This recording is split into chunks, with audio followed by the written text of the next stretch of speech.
Class 5 wings. আমরা আগের দিনে শিখছিলাম যে টেন্স, নানা রকমের টেন্স কীভাবে তৈরি করতে হয়। এই যে পেজ 72-তে যে প্যারাগ্রাফটা আছে সেখানে কয়েক প্রকার টেন্স আছে। দেখো, I am Akash, I read in class 5, every day I go to school with my friends, I love to go to school, my teachers also love me very much, I read my lessons carefully, Ankit, Sohil and Sujan are my best friends, we used to sit on the front bench in our classroom. After having midday meal, we played different games during our tiffin time. I like tiffin break very much. I get a chance to play with my friends then, but I never neglect my classes and my studies. English and mathematics are my favorite subjects, but I study all the subjects regularly to have a good result. All these sentences are written in present indefinite tense. এই যে এতটা পড়লাম, আগের দিনেও পড়েছি এই অংশটাই, সব present indefinite টেন্সে আছে। নাও in the next page, come to activity 1. Complete the following sentences. Akash reads in class 5. Akash goes to school with his friends. Akash loves to go to school. এমনি করেই ফিল আপ করবে সবটা। Next activity 2, true আর false. এটা খুব সহজ, তোমরা নিজেরা করবে। অ্যাক্টিভিটি 3, টিক দেবে। Akash is a student of class 5, 5-এর ঘরে যে বক্সটা আছে টিক দেবে। এইভাবে হবে, এটাও খুব সহজ। Next, in the next page 74, there are some pictures. Students are reading in the classroom, sentence 1. Then subject and predicate. কাকে সাবজেক্ট বলবো, কাকে প্রেডিকেট বলবো, you have to learn which are the subjects and which are the predicates. ওই যে বাক্যটা, that sentence, students are reading in the classroom, ওই সেন্টেন্সটা কাকে নিয়ে বলা হচ্ছে, কাদেরকে নিয়ে বলা হচ্ছে? স্টুডেন্টদিকে নিয়ে। এটা ক্লাসরুম নিয়ে বলা হয়নি, রিডিং ব্যাপারটা নিয়েও বলা হয়নি, এটা স্টুডেন্টদের নিয়ে বলা হচ্ছে। তাহলে যার সম্পর্কে কিছু বলা হয় একটা সেন্টেন্সে, সেটাই হলো, যার বা যাদের সম্পর্কে কিছু বলা হয় সেটাকেই বলে সাবজেক্ট। তাহলে এখানে স্টুডেন্ট সাবজেক্ট, বাকি অংশটা সবটা হলো প্রেডিকেট। কেন না, স্টুডেন্ট সম্পর্কে কি বলা হচ্ছে, তাহলে সাবজেক্ট সম্পর্কে যা কিছু বলা হয় সবটাই প্রেডিকেট। কি বলা হচ্ছে না, আর রিডিং ইন দি ক্লাসরুম, তাহলে ওই অংশটা predicate. Next sentence 2, the boy helped an old man to cross the road. ছেলেটি এক বৃদ্ধ মানুষকে রাস্তাটা পার হতে সাহায্য করল।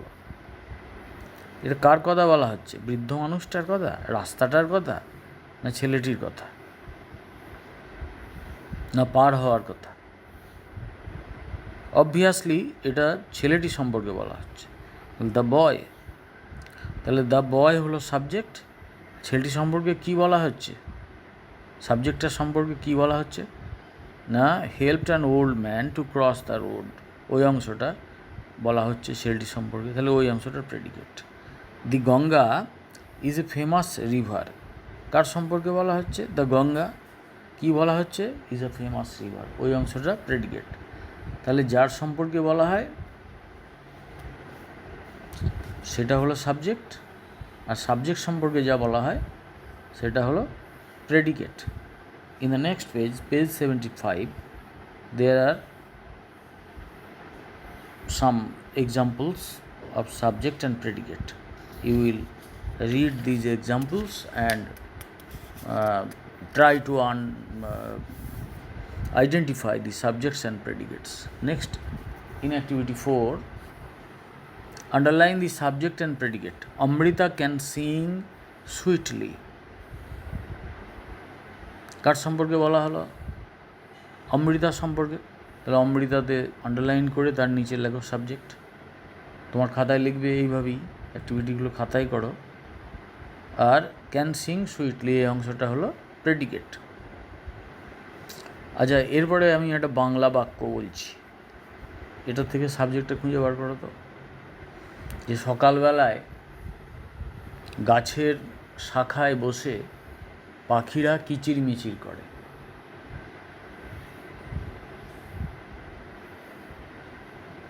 ইংরেজিতে সেন্টেন্সটা বলি, sitting on the branches of the trees in the morning birds chirp. কোনটা সাবজেক্ট? এমন নয় যে বাক্যের যে প্রথম শব্দটা থাকবে, ফার্স্ট ওয়ার্ডটাই সাবজেক্ট হবে, এমন নয়। দেখো, ওই বাক্যটা বলা হয়েছে পাখিদের সম্পর্কে, পাখিরা, দ্যাট ইজ দি সাবজেক্ট। বলে দ্য বার্ডস। তেমনি ওই সবসময় যে ফার্স্ট ওয়ার্ডটাই যে সাবজেক্ট হবে এটা নয়, ওই বাক্যটা কার সম্পর্কে বলা হচ্ছে সেটাই সাবজেক্ট, এটুকু খেয়াল করতে হবে। However, in activity 5, match these subjects with their predicates. These are jumbled up.